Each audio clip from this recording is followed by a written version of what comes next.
Pemirsa, sebagai salah satu alat pembayaran non-tunai yang mudah, penggunaan kris di Jawa Tengah terus meningkat. Ini terlihat hingga kini sudah 68% UMKM yang ada menggunakan sistem ini. Penggunaannya didominasi oleh sektor UMKM makanan dan minuman serta oleh-oleh.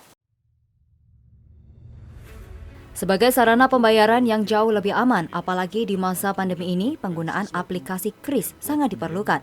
Data dari Kantor Perwakilan Bank Indonesia Jawa Tengah tercatat potensi penggunaan transaksi non-tunai cukup besar dan akan terus berkembang. Hingga saat ini, sudah 68% UMKM yang ada di Jawa Tengah menggunakan aplikasi kris. Dengan terbanyak penggunaannya di sektor mikro, khususnya segmen makanan minuman dan oleh-oleh. Sedangkan pelaku usaha kecil mencapai 21,7% dan usaha menengah sebanyak 7,5%. Yang secara nasional wide memang masih belum ada perubahan yang signifikan, terutama tadi masih kita pertahankan untuk yang biayanya masih 0% tadi masih kita pertahankan. Tapi di sisi lain kita juga sedang memboost penggunaannya itu semakin meluas. Jadi kalau ingin digunakan semakin meluas tentunya kan harus diberi kemudahan agar para merchant itu lebih mudah untuk mendaftarkan.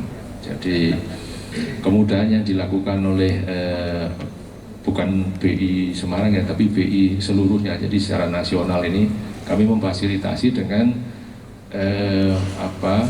model digital. Jadi teman-teman UMKM atau yang pengen mengapply untuk menjadi merchantnya kris, itu tinggal ngeklik di BI Go ID di website kita, di situ sudah ada. Jadi silakan aja mengikuti langkah yang ada di situ, tidak perlu harus datang ke. Per Januari 2021 kemarin, jumlah transaksi non-tunai yang dilakukan di wilayah Kota Semarang mencapai 7 miliar rupiah dan 3 miliar rupiah di Kota Surakarta, 2,7 miliar di Kabupaten Magelang. Jumlah penggunaan kris sendiri dipastikan akan terus meningkat. Kantor Perwakilan BI Jawa Tengah sendiri mentargetkan di tahun 2021 ini akan ada 1 juta merchant lagi yang menggunakan kris.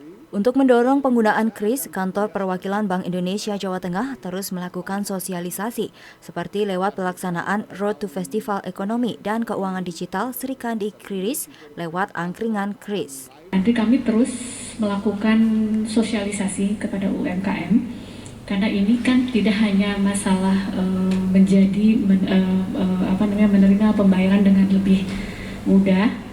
Tapi juga ada beberapa hal yang jangka panjang yang kita ingin mulai sosialisasikan. Kalau jangka pendek kan jelas karena apalagi sekarang pandemi, kita tentunya ingin sistem pembayaran yang tersentuh. Kita juga karena mendorong UMKM masuk ke platform digital, tentunya sudah harus siap menerima pembayaran dari luar kota dan itu akan lebih mudah. Resti Indah melaporkan. Merchant kris telah mencapai